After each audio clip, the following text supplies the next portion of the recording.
Hello everyone, now I will continue page number 96। घ कल शाम को मुझे बहुत तेज़ भूख लगा था। तो कल शाम को मुझे बहुत तेज़ भूख लगी थी। ओके। क्वेश्चन नंबर 3, नीचे दिए शब्दों के वचन बदलिए। लब सिंगुलर प्लूरल, एक वचन बहुवचन। पत्ता पत्ते, कीड़ा कीड़े, टुकड़ा टुकड़े, लड़का लड़के, हड्डी हड्डियाँ, पत्ती पत्तियाँ, घाटी घाटियाँ, लकड़ी लकड़ियाँ। मैंने आपको कितनी बार बताया है कि पहले भी कि जब भी हम बड़ी की मात्रा होती है और हमको उसका वचन बदलना होता है तो वो बड़ी की मात्रा छोटी ई की मात्रा में कन्वर्ट हो जाती है। उसके बावजूद भी आप लोग जब क्वेश्चन पेपर में मैं ऐसा कुछ देती हूँ तो आप लोग सेम टू सेम ही लिखते हो। तो ये आपको ध्यान रखना है कि जब भी बड़ी की मात्रा है उसको छोटी ई की मात्रा में आप चेंज करो। पत्ती हैं तो पत्तियाँ, घाटी हैं तो घाटियाँ, छोटी की मात्रा, लकड़ी है तो लकड़ी, डी पे छोटी की मात्रा। ओके। क्वेश्चन नंबर 4, जो चित्र का नाम नहीं है उसके सामने क्रॉस लगाइए। ये चित्र देखना है और उसमें से जो नहीं है उस पर क्रॉस करना है। जंगल वन अरण्य, तो ये जंगल वन अरण्य, ये जंगल को हम हिंदी में ये तीनों नाम से बुला सकते हैं। तो यहाँ पे दिया है सरिता, सरिता यानी नदी को बोलते हैं, तो यहाँ पे हमें क्रॉस लगाना है। ओके। नेक्स्ट है ये पक्षी है। पक्षी, खग, गाय और पंछी। तो पक्षी, खग और पंछी, ये पक्षी के तीनों पर्यायवाची हैं, तो गाय पे हमने क्रॉस किया है। फिर थर्ड है शेर, गज, केसरी और सिंह। तो शेर, केसरी और सिंह जो हैं वो शेर के पर्यायवाची हैं। यहाँ गज, गज यानी हाथी को बोलते हैं, तो यहाँ आप क्रॉस करेंगे। फिर लास्ट है हमारा पेड़, पादप, तरु और विजन। तो पेड़, पादप और तरु ये तीनों पेड़ के पर्यायवाची हैं, विजन नहीं है कुछ भी। फिर नेक्स्ट है क्वेश्चन नंबर 5, नीचे दिए शब्दों में वर्ण विच्छेद देखिए, समझिए और लिखिए। तो पहले आपको लकड़ी, इसको आप देखिए अच्छी तरह समझना है और फिर दूसरा लिखना है। तो वर्ण विच्छेद कैसे करते हैं? ल है, ल के साथ कोई भी मात्रा नहीं है, तो पहले आप ल लिख के नीचे हलंत लगाओगे और ल यानी अ लिखना है उसके साथ। अ जैसे आप आई में लिखते हो तो अ के साथ कोई मात्रा नहीं होती, इसी तरह आप ल के साथ अ लिखोगे। फिर क, तो क को भी सेम लिखोगे, हलंत करोगे और उसके साथ अ लगाओगे। फिर प्लस, फिर ड, ड को एज इट इज़ हमें लिखना है और ड के साथ कौन सी मात्रा लगी? बड़ी ई की, तो प्लस बड़ी ई की मात्रा। ओके। तो इसी तरह आपको दूसरा बनाना है। ट पहले आप लिखोगे, ट के नीचे हलन, फिर ट के साथ कौन सी मात्रा है? ऊ की, तो आप कौन सी मात्रा लगा वो लिखोगे? छोटा ऊ की बड़ा ऊ? छोटा ऊ प्लस क सिंपल लिखा है, उसके साथ कोई मात्रा नहीं है तो अ लिखना है। फिर डा, तो ड लिख के फिर आपको आ की मात्रा लगानी है, क्योंकि ये आ की मात्रा लगी हुई है, तो ड प्लस आ। ओके। नेक्स्ट है दयालु, तो द के साथ कोई मात्रा नहीं है, तो द प्लस अ। फिर य के संग आ की मात्रा है, तो य लिखना है, य के संग आ।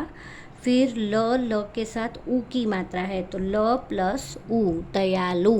तो ये आपको प्रैक्टिस करना है। जिनको मात्रा पढ़ने नहीं आती है वो मात्रा की प्रैक्टिस करेंगे, छोटी ई, छोटा ऊ, बड़ा ऊ, आ की मात्रा, तभी आप ये वर्ण विच्छेद कर पाओगे।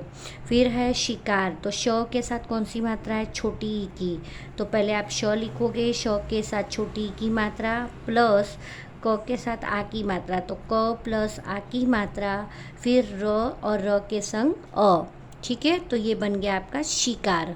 तो इस तरह आपको वर्ण विच्छेद करना है। Now I will continue page number 97। मूल्य परक प्रश्न।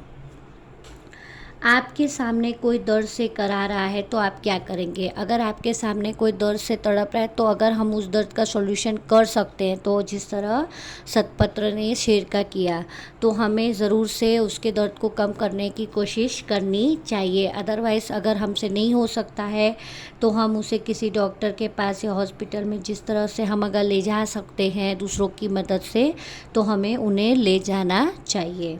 सेकंड है महात्मा बुद्ध को किसी को मारना अच्छा नहीं लगता था। आप हिंसा न करने का संदेश देने के लिए क्या क्या करेंगे? तो महात्मा बुद्ध जो थे वो भगवान थे, वो सतपत्र के पक्षी के रूप में ही धरती पे आए थे, इसीलिए उन्होंने संदेश दिया था कि अपने स्वार्थ के लिए किसी को मारना या अपनी भूख को मिटाने के लिए किसी को मारना नहीं चाहिए। तो इस तरह से दूसरे और भी बहुत सारे महात्मा बुद्ध के मैसेज हैं जिसे आप नेट के थ्रू फाइंड कर सकते हैं और जान सकते हैं। ओके। सोच समझ की बात। मित्र वही जो दुख में काम आए। इस सूक्ति को पढ़ के अपने प्रिय मित्र के बारे में कक्षा में बताइए। तो ये एक लाइन की पोयम आपको दी है कि मित्र वही जो दुख में काम आए। ऐसे तो हमारे बेटा बहुत सारे दोस्त होते हैं, लेकिन सच्चा मित्र कौन सा होता है? जो दुख के समय हमारे काम में आता है, हमारे साथ हर रोज़ खेलने वाले, हमारी चीज़ें शेयर करने वाले, हमारी हेल्प करने वाले, बहुत सारे हमारे फंक्शंस वगैरह अटेंड करने वाले, हम उनके घर जाते हैं, रोज़ खेलते हैं। ऐसे मित्र तो हर रोज़ हमारे पास होते ही हैं। लेकिन असली मित्र कब पता चलता है, सच्चा मित्र कब पता चलता है? जब वो दुख के समय में हमारे काम में आता है। तो इस जो सूक्ति दी गई है, इस सूक्ति से हमें यही पता चलता है कि वही हमारा सच्चा मित्र हो सकता है। बाकी जो मित्र हैं वो तो हमारे सिर्फ कहने के लिए मित्र होते हैं, लेकिन सच्चे मित्र की पहचान हमारे दुख के समय ही होती है। ठीक है, तो ये तीनों क्वेश्चन जो हैं हमें कहीं पे भी लिखना नहीं है, सिर्फ ओरल डिस्कशन है। कुछ करने की बात। नीचे दिए गद्यांश को पढ़िए और सही उत्तर चुनकर टिक लगाइए। गद्यांश मैंने जैसे आपको पहले बताया था, जब कोई स्टैंजा फॉर्म में स्टोरी फॉर्म में लिखा होता है कोई स्टैंजा, तो हम उसे गद्यांश बोलते हैं, और जब पोयम के फॉर्म में कुछ लिखा होता है उससे हम पद्यांश बोलते हैं। तो परोपकार अर्थात दूसरों के काम आना इस सृष्टि के लिए अनिवार्य है। सूर्य की किरणें हमें जीवन प्रदान करती हैं, चंद्रमा अमृत की वर्षा करता है, वृक्ष हमें फल प्रदान करते हैं तथा नदियाँ हमें जल प्रदान करती हैं। तो यहाँ पे क्या बताया गया है? दूसरों के काम आना हमारे लिए बहुत ही ज़रूरी है। क्योंकि नेचर ही हमें ऐसा सिखाता है कि नेचर में जो प्रकृति में जो चीज़ें हैं वो हमें सिखाती हैं। जैसे सूरज की किरणें हमें क्या देती हैं? हर रोज़ रोशनी देती हैं, जीवन प्रदान करती हैं। ठीक है, तभी तो लोग सुबह उठ के काम पे जाते हैं और अपनी लाइफ जीने के लिए कुछ पैसे कमा के लाते हैं, और फिर उनसे ही वो अपना पूरा समय खाने पीने के लिए जो भी वो कमा के लाते हैं उसमें खा पी के वो उनका एक दिन का लाइफ स्पेंड करते हैं। तो अगर सूरज किरणें नहीं देगा, रोशनी नहीं देगा, तो लोग भी अपने काम धंधों पर नहीं जा पाएंगे और न ही उनकी लाइफ ईज़िली चल सकेगी। फिर चंद्रमा जो है वो क्या करता है?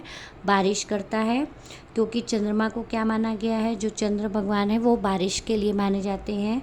वृक्ष हमें फल देते हैं, जिस प्रकार अलग अलग पेड़ लगाने से पेड़ों से हमें फल फूल और सब्जियां मिलती हैं। फिर नदियां हमें क्या देती हैं? नदियों में से हमारे घरों में जो पानी आता है वो नदियों के थ्रू आता है, जल देती हैं। तो परोपकारी मनुष्य धन का संचय दूसरों के कल्याण के लिए करते हैं। अगर कोई अच्छा इंसान होता है तो वो अगर उसके अंदर हेल्प करने की भावना होती है तो उसके पास जो पैसे होते हैं वो उन पैसों का यूज़ दूसरों की हेल्प करने के लिए करता है। भारत में परोपकारी मनुष्यों की कमी नहीं है। यहाँ दधीची जैसे ऋषि हुए जिन्होंने समाज के हित के लिए अपने शरीर की हड्डियाँ दान में दे दी। ठीक है, तो भारत देश एक ऐसा देश है जहाँ पे बहुत सारे परोपकारी महापुरुष हुए जिनके अंदर बहुत सारी देने की, दूसरों का हित करने की, कल्याण की भावना थी, जो दूसरों को हमेशा हेल्प करते थे। तो महर्षि जो दधीची ऋषि थे वो भी उनमें से एक थे, जिन्होंने हमारे समाज के हित के लिए, समाज के अच्छे के लिए अपने शरीर की जो हड्डियाँ थी वो दान में दे दी। बुद्ध, महावीर, गांधी जैसे महापुरुषों के जीवन परोपकार के कारण ही महान बन सके। तो इसी तरह और भी बहुत महान पुरुष थे, जिसमें महात्मा गांधी, महावीर, फिर उसके बाद महात्मा बुद्ध, इन सब का नाम जो है वो सबसे ऊपर आता है कि उन्होंने हमारे समाज के लिए, हमारे देश के लिए बहुत बहुत महान काम किए। नेक्स्ट है चंद्रमा, अभी आपको क्वेश्चन पढ़ना है और उस पर टिक करना है। चंद्रमा किसकी वर्षा करता है? फूलों की, अमृत की कि रोशनी की? तो अमृत की। नदियाँ हमें क्या प्रदान करती हैं? तो नदियाँ हमें जल प्रदान करती हैं। किसने समाज के हित के लिए हमारे शरीर की हड्डियाँ दान में दे दी? बुद्ध, महावीर की दधीची? दधीची ने। अमृत का विलोम क्या है? अमृत का विलोम है विष। ओके, अमृत जो है वो एक तरह का जीवन देने वाला एक लिक्विड माना जाता है, और विष जो है वो जहर होता है। ठीक है, तो अमृत का विलोम हुआ विष।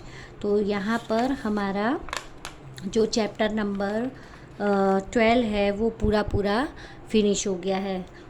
So students, in our next video I will continue page number 98. Thank you.